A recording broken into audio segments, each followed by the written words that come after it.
Vamos hoje meditar num trecho do Evangelho de São João. João, capítulo 3, versículos 31 ao 36. É uma palavra de Jesus, uma palavra sobre Jesus. Escute, fala dele. Aquele que vem do alto está acima de todos. Meu querido irmão, quem é Jesus? É uma pessoa humana?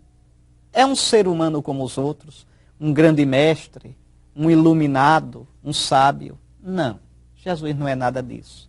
Primeiro, Jesus não é uma pessoa humana. Quando Jesus diz eu, este eu não é de uma pessoa humana. Este eu é o eu divino. É o eu da segunda pessoa da Santíssima Trindade. Este eu que diz eu tenho sede, eu quero ser purificado, eu sou o caminho. Veja, este eu, repito, é o eu de Deus Filho.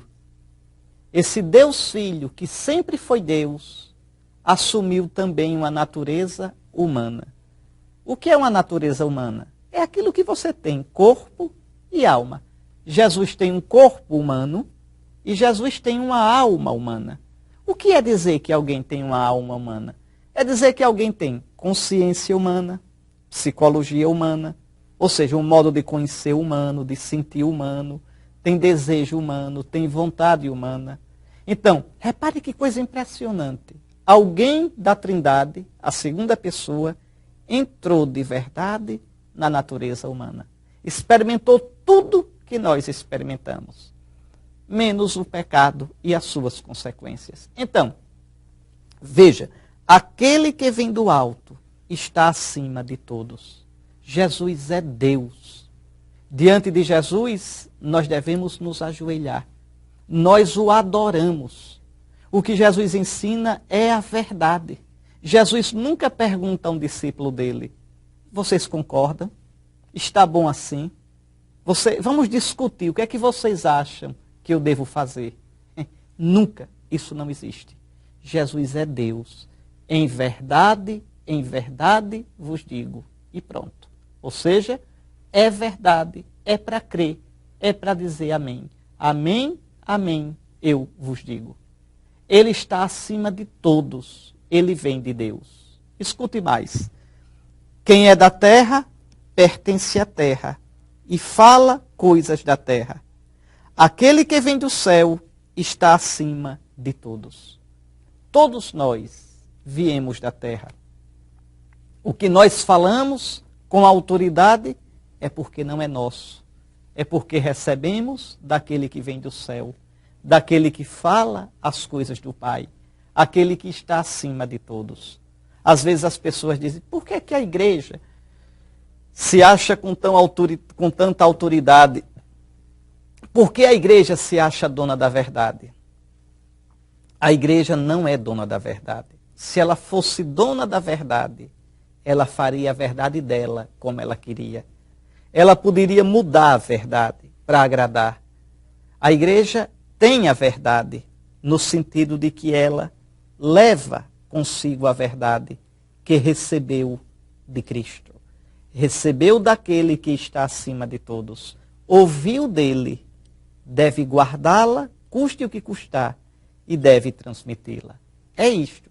A força da igreja, a convicção da igreja, a certeza de que nós temos, a certeza que nós temos de que a igreja fala a verdade, é porque ela recebeu de Cristo, daquele que está acima de todos.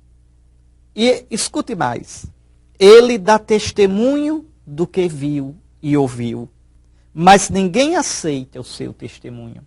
Isto, Jesus dá testemunho do Pai. Jesus, no outro texto, diz, ninguém jamais viu a Deus. Ou melhor, o prólogo do Evangelho de João diz isso. Ninguém jamais viu a Deus. O Filho único, que está voltado para o seio do Pai, não-lo deu a conhecer. Só Jesus vem do Pai. Só Jesus viu o Pai.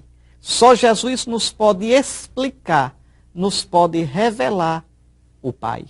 Então, ele dá testemunho do que viu e ouviu junto do Pai. Jesus é aquele que nos traz a vida do Pai. É aquele que nos eleva ao Pai. E aí o texto diz, veja, mas ninguém aceita o seu testemunho. Este ninguém aqui são os incrédulos. Aqueles que preferem guiar-se, pautar-se por raciocínios humanos. Veja mais, quem aceita o seu testemunho atesta que Deus é verdadeiro. Aquele que crê em Jesus, crê no Pai. Porque Jesus fala e faz o que viu e ouviu do Pai. De fato, aquele que Deus enviou, quem é este aquele que Deus enviou? É Jesus. Fala as palavras de Deus, pois ele dá o Espírito sem medida. Exatamente. Jesus revela o Pai. Jesus vem cheio do Espírito Santo e depois de sua morte e ressurreição, derrama sobre nós o Espírito Santo, sem medida, de modo pleno. Como o profeta Joel já havia anunciado, naqueles dias virão em que derramarei o meu Espírito sobre toda a carne.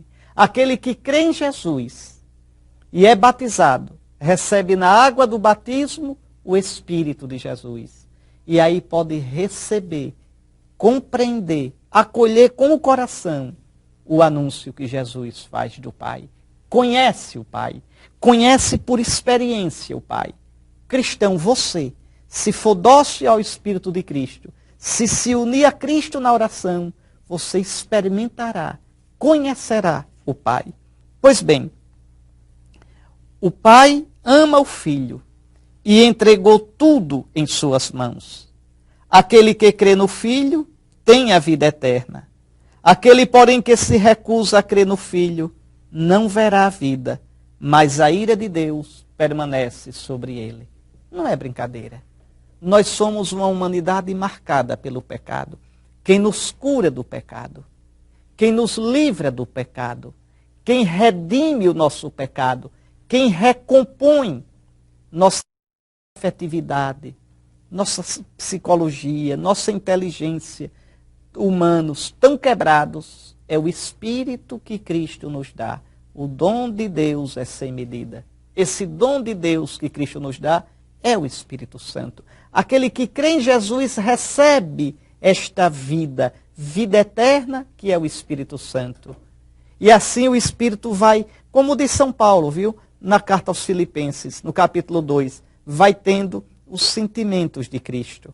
Aquele que tem o Espírito Santo, o que é que o Espírito faz em nós? Vai nos dando os sentimentos de Cristo, as atitudes de Cristo. Aquele que crê no Filho e no batismo recebe o Espírito, tem a vida, tem o Espírito. Aquele que não crê, aquele que não recebe o batismo, não vive o seu batismo, não tem a vida, não tem o Espírito. Ainda que tenha sido batizado e recebido o Espírito, amarra, sufoca, contrista o Espírito. E a ira de Deus permanece sobre ele. Ou seja, ele permanece na inimizade de Deus, incapaz de acolher a salvação de Deus. Que nosso Senhor cure continuamente a você e a mim, para que nós sejamos dóceis ao Santo Espírito de Jesus. Jesus que vem do Pai, Jesus que é a nossa vida eterna. Amém.